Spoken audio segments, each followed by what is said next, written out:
नमस्कार, CSK news में आपका स्वागत है। तो दोस्तों, आज दिन भर की जो फटाफट ब्रेकिंग न्यूज़ निकल के आ रही है, किक करके आपको बताएंगे। दोस्तों, लुधियाना कोर्ट ब्लास्ट के बीच प्रधानमंत्री मोदी सरकार के कूटनीतिक दबाव का असर, जर्मनी में पकड़ा गया एसएफजे का आतंकवादी। जी हाँ, जर्मनी से घसीट कर लाई गई भारतीय पुलिस। दूसरी बड़ी अपडेट निकल के आ रही है दोस्तों, बॉर्डर रोड ऑर्गेनाइजेशन यानी बीआरओ ने फिर से बजाया डंका। बिराम नदी और सामरिक महत्व से 2 बैली पुलों का लोकार्पण किया है। चीन से सटे इलाकों में बीआरओ ने बजाया डंका। तीसरी बड़ी अपडेट निकल के आ रही है तो दोस्तों, आतंकियों को पालने वाले पाकिस्तान अपने नागरिकों को शिक्षा देने में फेल। रिपोर्ट ने खोल दी है इमरान खान की पूरी तरीके से पोल। चौथी बड़ी अपडेट निकल में आप बताएंगे, पुलवामा में जैश के 2 मददगार हुए गिरफ्तार। आतंकियों को आश्रय देने और हथियार पहुंचाने में करते थे मदद। कई और जासूसों की गिरफ्तारी की खबर निकल के आ रही है, वो हम आपको बताएंगे। और इस बीच एक और बड़ी खबर निकल के आ रही है, आपको बता दें 7 करोड़ का टर्नओवर, 15 लाख का आरटीआर पकड़ा गया। 194 करोड़ रुपए पीयूष जैन की काली कमाई का एक खुलासा हम आपको बताएंगे। तो एक करके जाएंगे। जहां पे पीएम मोदी पहुंचे कानपुर, मेट्रो का उद्घाटन किया है, वो भी बताएंगे। लेकिन उससे पहले एक छोटा सा निवेदन, अगर आपने चैनल को सब्सक्राइब नहीं किया तो पल पल के अपडेट के लिए चैनल को सब्सक्राइब करना ना भूले। दोस्तों, दरअसल पहली बड़ी अपडेट निकल के आ रही है, लुधियाना कोर्ट ब्लास्ट के बीच मोदी सरकार के कूटनीतिक दबाव का असर, जर्मनी में पकड़ा गया एसएफजे आतंकवादी। जी हाँ दोस्तों, आपको बता दें भारतीय पुलिस के लिए भी एक बड़ी बात है, क्योंकि दोस्तों आने वाले समय में जिस तरीके से पंजाब में ब्लास्ट किया गया था, उसको लेकर मोदी सरकार पूरी तरीके से चौकन्ना थी। और आपको बता दें कि इसी का नतीजा है कि आज जर्मनी से, जी हाँ, जिसने इस पंजाब ब्लास्ट की साजिश रची थी, उसे जर्मनी से गिरफ्तार कर लिया गया। और ये बेहद बड़ी खबर निकल के आ रही है।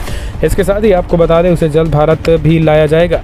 आपको बता दें कि जर्मनी की पुलिस से बातचीत लगभग चल रही है और जल्द ही उसे भारत लाया जाएगा। दरअसल आपको बता दें कि कूटनीतिक दबाव के जरिए ही उसे गिरफ्तार किया गया है।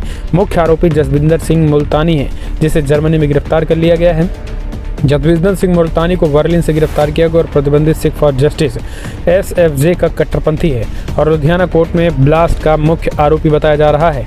मोदी सरकार ने ब्लास्ट के 72 घंटे में जर्मनी पर कूटनीतिक दबाव बनाकर मुल्तानी की गिरफ्तारी को अंजाम दिलवाया है। और इससे भारत सरकार ने स्पष्ट कर दिया है कि यदि मुंबई या दिल्ली में कोई बम विस्फोट होता है तो वो जर्मनी को जवाबदेह ठहराएगा। तो ये एक बेहद बड़ी खबर है। हम चलते हैं, एक और अपडेट लेते हैं। दोस्तों, आपको बता दें जम्मू कश्मीर में वीआरओ का बजा डंका। वीआरओ ने 2 चीन से सटे इलाके में 2 पुलों का किया निर्माण, खास करके बड़े ही सामरिक रूप से है महत्व तो चाइना के होसुड़े। दोस्तों, आपको बता दें बॉर्डर रोड ऑर्गेनाइजेशन ने चीन से सटे इलाकों में 2 पुलों का निर्माण कर दिया है और ये पुल उधमपुर में बिरमा नदी पर है। रक्षा मंत्री ने पुलों का लोकार्पण किया और इसे सामरिक दृष्टि महत्वपूर्ण बताया है और आने वाले समय में खास करके चीन से विवाद की स्थिति में ये पुल भारतीय सेना के लिए काफ़ी मददगार होंगे। बिरमा नदी पर पुराने जम्मू कश्मीर हाईवे पर बने सीमेंट पुल के क्षतिग्रस्त होने के बाद वीआरओ द्वारा बिरमा नदी पर 282,82,000 करोड़ रुपए की लागत से निर्मित 282 लाख की लागत से निर्मित 2 बैली पुलों को मंगलवार रक्षा मंत्री ने वर्चुअली तरीके से लोकार्पण किया है। हालांकि स्थानीय लोगों ने कहना है कि कहीं न कहीं तरीके से अच्छा बात होगा। और बीआरओ लगातार जो है रोड कंस्ट्रक्शन का काम कर रहा है। और जम्मू कश्मीर में हमने आपको कल भी बताया था कि कैसे 18,000 करोड़ रुपए का निवेश जो है वो पहुंच चुका है जम्मू कश्मीर में। हम चलते हैं, एक और अपडेट लेते हैं। तो दोस्तों, बिग ब्रेकिंग निकल के आ रही है, पाकिस्तान में इमरान खान को पालने वाला, पाकिस्तान आतंकियों को पालने वाला इमरान खान अपने नागरिकों को नहीं दे पा रहा है शिक्षा, बड़ा खुलासा हुआ है। दोस्तों, आपको बता दें कि एक रिपोर्ट में पाकिस्तान की एजुकेशन सिस्टम पूरी तरीके से कोलैप्स कर गया है। वहाँ केवल आतंकी और आतंकियों का जमावड़ा है। आतंकी और आतंकियों का गढ़ बन चुके पाकिस्तान में इमरान खान उच्च शिक्षा देने में भी पूरी तरीके से विफल रहा है। इसके साथ ही पाकिस्तान में पूरी तरीके से जो रिपोर्ट निकल के आई वो पाकिस्तान के मुंह पे करारा तमाचा है। इसमें कहा गया है कि पाकिस्तान में जितने शिक्षा ग्रहण कर रहे हैं उससे कहीं ज़्यादा कट्टरपंथी, चरमपंथी यानी आतंकवादी बन रहे हैं। और वहाँ की एजुकेशन सिस्टम अपने यहाँ जितना बिहार का एजुकेशन सिस्टम उससे कहीं ज़्यादा कोलैप्स है। और आपको बता दें कि 2021 और 31 अर्थव्यवस्था में ग्लोबल इनोवेशन इंडेक्स ने पाकिस्तान को 99वां स्थान दिया। पाकिस्तान की साक्षरता दर काफ़ी ख़राब है और इसी कारण से अनुसंधान और शिक्षा के रूप में नवाचार में महत्वपूर्ण निवेश की कमी हुई है। तो दोस्तों, ये पाकिस्तान के मुंह पे करारा तमाचा, क्योंकि आतंकियों को बढ़ावा देने वाले इमरान खान के घर में आखिर कैसे कैसे एजुकेशन सिस्टम सही हो सकता है। एक और अपडेट लेते हैं। जम्मू कश्मीर में आतंकियों के 2 मददगार हुए गिरफ्तार। बेहद बड़ी खबर निकल के आ रही दोस्तों, आतंकवादियों के 2 मददगार जो है वो गिरफ्तार हुए हैं। आपको 2 जासूस जिसे कहते हैं। दोस्तों आपको बता दें, सुरक्षा बलों ने जम्मू कश्मीर दक्षिणी कश्मीर के पुलवामा आतंकी संगठन जैश-ए-मोहम्मद के 2 मददगारों को गिरफ्तार किया हुआ है। आपको बता दें, 2 मददगारों को गिरफ्तार करने के बाद आतंकियों को खाने, रहने, परिवहन और हथियारों की आपूर्ति के साथ कई तरीके के ये जो मददगार हैं वो उनकी मदद करते थे।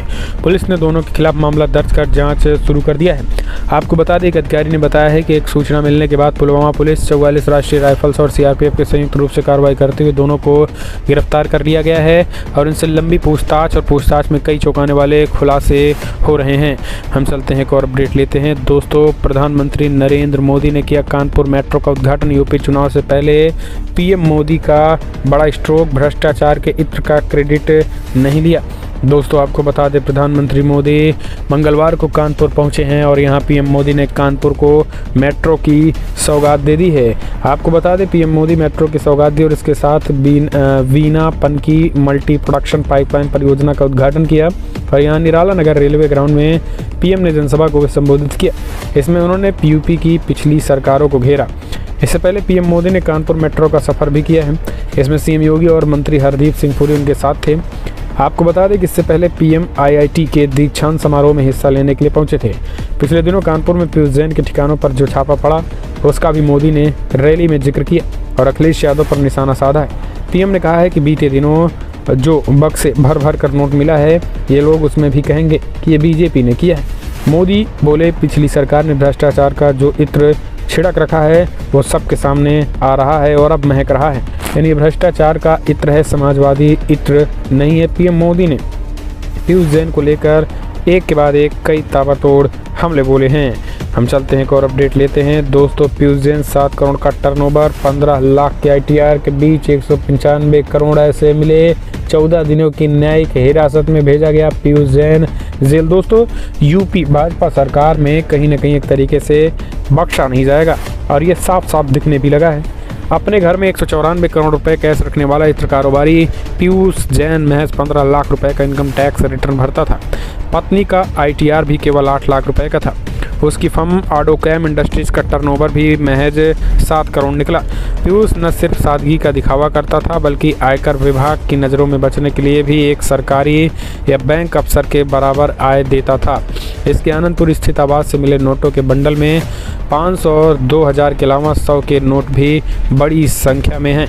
100 की कई करेंसियों की गड्डियाँ 1000 से भी ज़्यादा हैं। कन्नौज स्थित उसके पैतृक आवास में मिली 17 करोड़ की नकदी भी बड़ी संख्या में 10 की गड्डियों में है।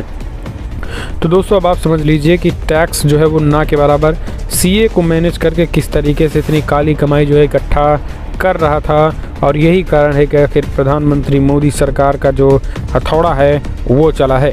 हम चलते हैं एक और अपडेट लेते हैं। दोस्तों बांग्लादेश, जी हाँ आपको बता दें बड़ी खबर निकल के आ रही है बांग्लादेश को लेकर के, जहाँ बांग्लादेश के सबमरीन बेस पर चीन की नज़र। भारत को समंदर के रास्ते घेरने की फिराक में चीन ने पाकिस्तान के बाद अब भारत के एक पड़ोसी देश बांग्लादेश को भी अपने जाल में फंसा लिया है। भारतीय इंटेलिजेंस को मिल रहे इनपुट के मुताबिक चीन बांग्लादेश के शेख हसीना सबमरीन बेस को विकसित कर रहा है। इसका इस्तेमाल वो अपने लिए भी करेगा। जानकारी के मुताबिक चीन को पहले इस बेस को बांग्लादेश को विकसित करके देना था, लेकिन अब चीन इस धीरे धीरे अपने कब्जे में लेता जा रहा है। इंटेलिजेंस एजेंसी को मिल रही जानकारी के मुताबिक चीन के 230 से ज़्यादा एक्सपर्ट बांग्लादेश के शेख हसीना सबमरीन बेस पर प्रोजेक्ट के लिए अगले महीने पहुंच रहे हैं। ये दौरा 31 दिसंबर से 5 जनवरी के बीच प्रस्तावित है। जानकारी के मुताबिक कुछ एक्सपर्ट वहां से वापस चले जाएंगे, लेकिन कुछ लंबे समय के लिए इस बेस पर रहकर ही सारा कंट्रोल अपने हाथ में ले लेंगे। हम चलते हैं एक और अपडेट लेते हैं। बड़ी खबर निकल के आ रही है। तो दोस्तों आपको बता दें, जहाँ पे बांग्लादेश श्रीलंका को 3 देशों के हाई कमीशन बंद करने पड़े। जी हाँ, ऐसा क्यों हो गया कि श्रीलंका को अब 3 देशों में हाई कमीशन बंद करने की आ गई है नौबत। दोस्तों दरअसल आपको बता दें, हालत जो है वो श्रीलंका भी खराब हो चुकी है। दरअसल चाइना और पाकिस्तान की शरण में रहते रहते धीरे धीरे कंगाली की तरफ जो है वो बढ़ चला है श्रीलंका में आज जो है उच्चायोग बंद कर रहा है। 3 देशों में खर्च के लिए पैसे नहीं है। श्रीलंका ने विदेशी मुद्रा भंडार बचाने के लिए 3 विदेशी राजनयिक मिशनों को बंद करने की घोषणा कर दी है। दरअसल श्रीलंकाई विदेश मंत्रालय ने बताया कि जर्मनी, नाइजीरिया और साइप्रस में वाणिज्यिक दूतावास जनवरी में 2022 में बंद रहेंगे। मंत्रालय ने बताया कि देश के बेहद जरूरी विदेशी भंडार के संरक्षण और विदेशों में श्रीलंका के मिशनों के रखरखाव से संबंधित खर्च को कम करने के मकसद से ऐसा फैसला किया गया है।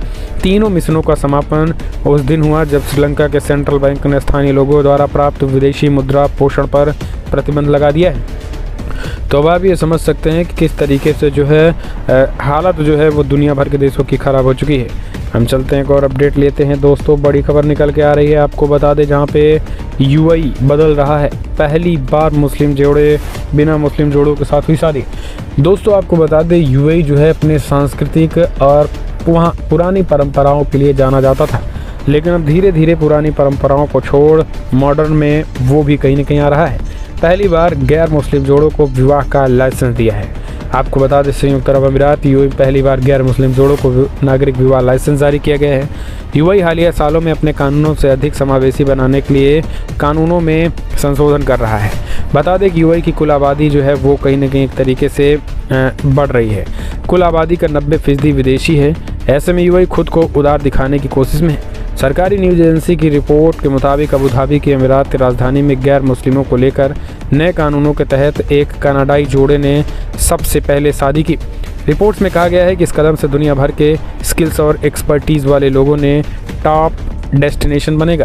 तो ये बेहद बड़ी खबर निकल के आ रही है। फिलहाल दोस्तों बड़ी अपडेट में इतना ही, लेकिन अगर आपको वीडियो पसंद आया तो लाइक करें, शेयर करें।